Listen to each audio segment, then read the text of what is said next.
welcome back. So today's video I'm going to be doing hacks and tricks of packing. So this is going to be things that me and Alex found really helpful for when we left, what we packed. This is actually going to be a two-part series, so this is part one of part two. The reason being is there are so many things, so I have to try and fit them all into videos for you. So yeah, so if that's what you're interested in, if you want to have some ideas or some inspiration of things to pack, definitely keep watching. I'm going to help you guys out, so enjoy. So the first thing you need to think of is what to pack is your actual main luggage. So whether that is a backpack or a suitcase, it is completely up to you guys. Me and Alex went for backpacks because firstly, we didn't have a car when we arrived in Melbourne, so we needed something to take with us. It's a lot more convenient to have it on your back rather than wheeling a suitcase.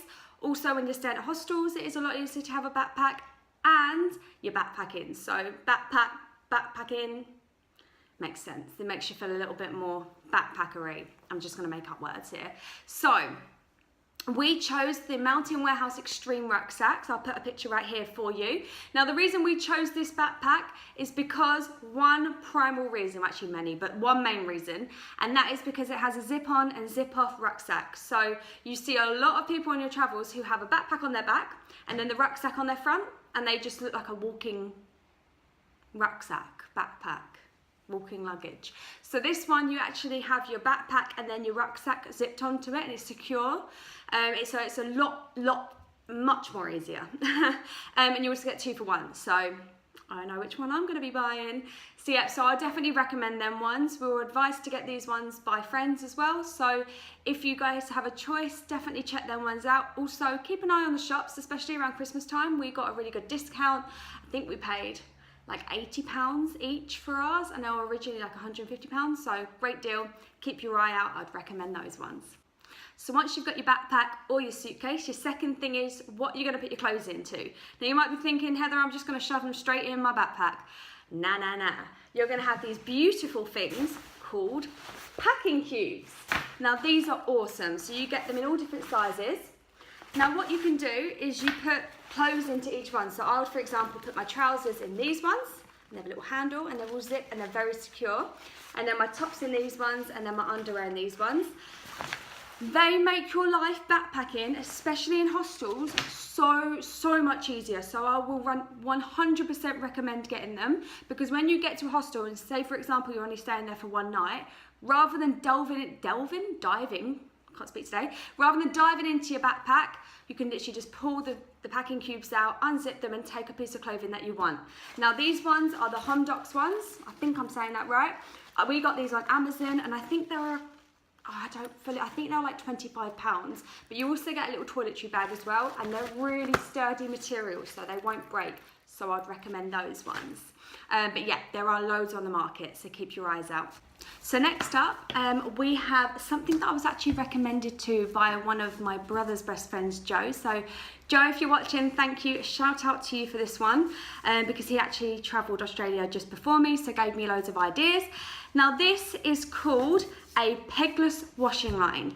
This little piece of device is incredible for many reasons. Firstly, I've got it like this, but you can actually get these little sticker things that go on windows, so you can peg your washing over windows. Now, it's completely pegless, so what you do, you just open one of these up, you put your item of clothing in there, and it keeps it secure. You will see in hostels, a lot of people, when they're hanging their clothes up, use string, and they'll tie them between all the bunk beds, and you end up with getting yourself stuck in a cobweb. Spider web. So this little handy dandy thing just makes life a lot easier. It literally goes to nothing, so you can just shove it at the bottom of your backpack, and it's incredible. Plus it saves you money on drying your clothes all the time, because that will start adding up. So check out one of these bad boys. You can get them in Australia if you can't get them in your home country, but I would 100% recommend this. So thank you, Joe. This thing has come in so handy. So the next thing is called a duck down coat. If you're not too sure what that is, just check it out on Google. It's basically a coat, I think it's duck feather. That's why it's called a duck down coat. A lot of people might be laughing right now, I don't know. I think it's duck feather. And basically it's a coat that is so warm, but it folds into its pocket and it goes to completely nothing. My mum actually advised us to get get them. Where before we came to Australia, we were like, oh, we just need summer clothes. It's going to be hot all the time. We'll just wear flip-flops, or as in Australia, they call them thongs. And we won't need coats. But my mum was like, no, you're going to need a coat. So she recommended us to get duck downs. And I am so happy she did, because it gets cold. Something you need to understand when you're coming to Australia, it does get cold. The winter seasons are real cold. So bring a duck down coat, because it's incredible. Like, it literally goes to nothing and amazing. So we got ours from TK Maxx. I would definitely recommend getting them from there, because we got some really, really good branded ones for next to nothing. I think they were like £30 when originally like £100. So get a good one, don't get a cheap one, and it will save your life. I will 100% recommend them. I would also recommend, if you are going to be staying in hostels, which I suspect you are backpackers, is before you leave, while you have your good internet at home, because sometimes the hostels Wi-Fi is up and down, is download certain hostel apps. So the two I would 100% recommend, the ones that we used for our travels, is Hosteworld and Hostebookers. I think that's correct. Basically 2 apps. They're both free to download and free to use, but they recommend all the hostels in your area. They recommend them by rate, by price. You just type in, you filter what you want. So whether you want a double room, a bunk bed room, I don't know what that, a dorm room, that's the one, and you filter it, and then it brings up the best price or the best rated, and we lived on them when we were in the cities, so I would 100% recommend them. They are a saving grace. As you're going to be bringing your phone out, I'm suspecting that you're going to bring your phone out, you're going to have to contact some people somehow, is to get a shockproof phone case. So you can pick them up on Amazon. You can go for, to be honest, I don't even know what mine was called. It's just like a really thick gel one, and it's been incredible. So yeah, you are going to be dropping your phone, unfortunately, but the last thing you want is to break your phone while you're traveling and have to spend out a load of money to either get it fixed or to get a whole new one. Along with that, I would 100% then also recommend getting tampered glass, because it makes your life so much easier. I did actually smash my phone screen on our farm work job, and it doesn't really make sense, because I had tampered glass on. The tampered glass didn't smash, but the glass behind it smashed. But the benefit was, because the tampered glass didn't smash, it actually worked as a screen for me. So I could use it for months. Until we finished our farm work, I took it into Melbourne then and got the screen replaced. But for that time being, I could still use my phone just completely fine. So I would recommend them for any reason, whether you break it, or if you break it, you have to use your phone. Tampered glass and a good phone case are definitely a must. So next up would be your power adapter. So if you don't know what power adapters you need for Australia, I'll put a picture right here. I forgot the name of the power adapter, but you'll see. Now, one thing I will 100% recommend is that you don't go for a cheap power adapter. We actually did bring some cheap, lucky enough we bought a nice expensive one and some cheap ones.